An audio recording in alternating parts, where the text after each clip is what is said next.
सबसे पहले इस वक्त की बड़ी खबर की तरफ रुख करते हैं। अनलॉक 5 की गाइडलाइन जारी हो गई है। गृह विभाग ने दिशा निर्देश जारी किए हैं। धार्मिक आयोजनों की प्रदेश में अनुमति नहीं होगी। अनलॉक 5 को लेकर प्रदेश में कावड़ यात्रा पर रोक लगाई गई है। इस वक्त की बड़ी खबर, धार्मिक स्थलों पर भीड़ एकत्रित होने की अनुमति नहीं होगी। सार्वजनिक उद्यान में सुबह 5 बजे से शाम 4 बजे तक सैर की अनुमति दी गई है। इस वक्त की बड़ी खबर, अनलॉक 5 को लेकर गृह विभाग की नई गाइडलाइन जारी हुई है। उद्यानों में रात 8 बजे तक सैर करने की अनुमति होगी। आदेश कल सुबह 5 बजे से लागू हो जाएंगे। इस वक्त की बड़ी खबर आपको बता दें, अनलॉक 5 को लेकर गाइडलाइन जारी हो गई है।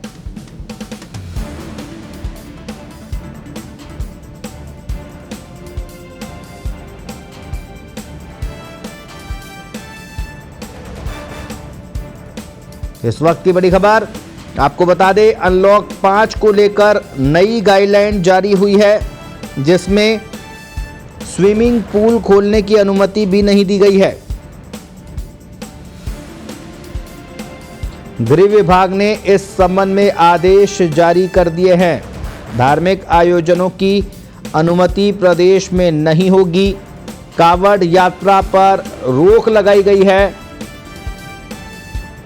पूरी खबर पर ज्यादा जानकारी के लिए हमारे साथ जयपुर से हमारे सहयोगी फिरोज फोनलाइन पर जुड़े हैं। जी फिरोज, अनलॉक 5 को लेकर नई गाइडलाइन में जो अहम बातें हैं, प्रदेश में कावड़ यात्रा पर भी रोक लगा दी गई है और क्या कुछ धार्मिक स्थलों पर भी प्रतिबंध अभी जारी रखा है और क्या कुछ नया अपडेट है?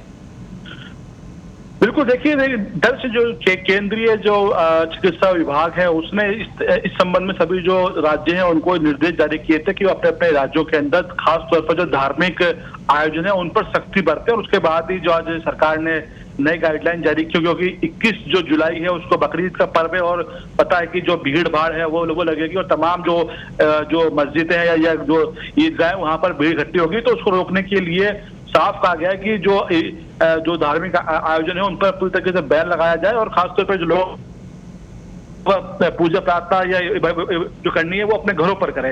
इसी प्रकार से जो सावन मास में जो कावड़ ये है उन पर भी जो है रोक लगाई गई, क्योंकि जिस तरह से अगर बात करें उत्तराखंड जो सरकार है वो इसको पूरी तरीके से रोकने में लगी हुई है। तो बात करें प्रदेश से भी काफी लोग जो है वहां पर पहुंचते हैं, तो वो वहां पर ना जा पाए, जयपुर में ही रहें या प्रदेश में रहें।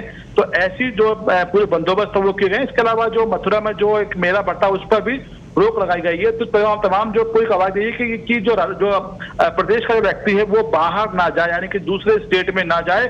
अगर वो दूसरे स्टेट में जाएगा तो कहीं ना कहीं जाहिर सी बात है वो कहीं ना कहीं जो कोरोना के संक्रमण है वो लेकर आएगा। तो उससे बचाव के उपाय हैं वो रखे गए हैं। और बड़ी बात यही कि जो गाइडलाइन जारी हुई है 5 की में तमाम में यही है कि जो धार्मिक आयोजन है उन पर पूरी तरीके से रोक लगाई गई है। जी, गृह विभाग ने इस संबंध में आदेश जारी किए फिरोज, लेकिन जैसे जैसे प्रदेश अनलॉक हो रहा है, जो पिछले इससे पहले भी जो गाइडलाइन आई है उसमें सरकार ने जो छूट दी थी लेकिन कुछ प्रोटोकॉल भी बनाए थे। लेकिन अब हम देख रहे हैं कि सरकार के ही लोग जो कांग्रेस और बीजेपी मुख्य विपक्षी दल वो इन प्रोटोकॉल को तोड़ते नजर आ रहे हैं। तो इन पर भी कोई कार्रवाई को लेकर सरकार कुछ करने वाली है? बिल्कुल, देखिए अगर हम बात करें तो क्योंकि जो सरकार दावे करती है जो गाइडलाइन है उसकी पालना की जाए, लेकिन बात करें तो जो चाहे वो रूलिंग पार्टी हो चाहे विपक्षी पार्टी हो, दोनों ही पार्टियों के लोग हैं वो लगातार धरने प्रदर्शन कर रहे हैं और उसमें कहीं ना कहीं कोरोना गाइडलाइन की पालना है वो नहीं हो पा रही है। मास्क जो है वो नहीं लगाए जा रहे हैं और जो सामाजिक दूरी है उसकी पालना नहीं हो पा रही है। तो कहीं ना कहीं अपने आप में एक बड़ा सवाल होता है कि क्या जो नियम बने हुए हैं वो केवल जो आम जन के लिए नियम बने हैं, जो पॉलिटिकल पार्टियों के लोग हैं उन पर कोई नियम लागू नहीं होते हैं, तो ये अपने आप में बड़ा सवाल है। लेकिन कई बार मुख्यमंत्री लगातार इस बात को कहते भी आए हैं कि जो चाहे वो पॉलिटिकल पार्टी का व्यक्ति हो, चाहे वो आमजन हो, उसको कोरोना गाइडलाइन की पालना करनी पड़ेगी, क्योंकि सरकार ने बड़ी मुश्किलों से जो कोरोना की दूसरी लहर है उस पर काबू पाया था, और अब तीसरी लहर की जो आशंका है वो जताई जा रही है कि उस तीसरी लहर आने वाली है। लेकिन जिस तरह से लगातार भीड़ उमड़ रही है, चाहे हम बात करें धरने प्रदर्शन की बात करें, चाहे वो, तो तमाम जो चीजें हैं वो इस प्रकार से चल रही है, क्योंकि जो बढ़ावा है उसको देने का काम कर रहे हैं। लेकिन सरकार को इन पर भी जो है लगाम लगाना जरूरी होगा।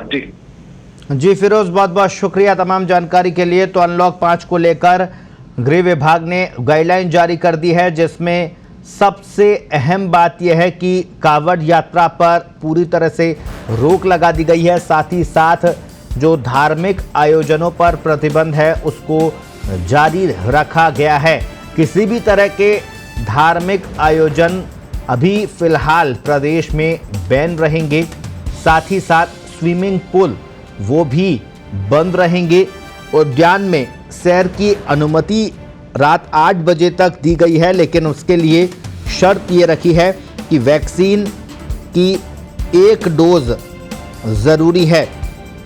वैसे सुबह 5 बजे से शाम 4 बजे तक पार्क खुले रहेंगे, लेकिन रात 8 बजे तक वो ही लोग घूम सकेंगे जिन्होंने वैक्सीन की पहली डोज लगवा रखी है।